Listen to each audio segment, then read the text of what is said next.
नमस्कार, मी आकाश जाधव. IDBI कालची exam झाल्यानंतर खूप लोकांची इच्छा आता न्यू इंडियाच्या असिस्टंटच्या एक्झामवर आहे की नेमकं त्याचा कट ऑफ काय लागेल, त्याचा निकाल कधी लागेल, त्याच्या एक्सपेक्टेड डेट बद्दल आपण बोलतोय की 13 एप्रिल असेल.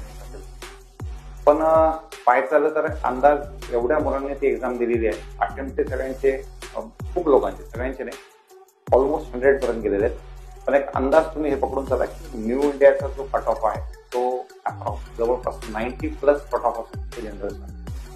EWSचा कट ऑफ जो आहे तो 87+, OBCचा कट ऑफ जवळपास तेवढाच 87-88+, अशा हिशोबाने कट ऑफ असू शकतो.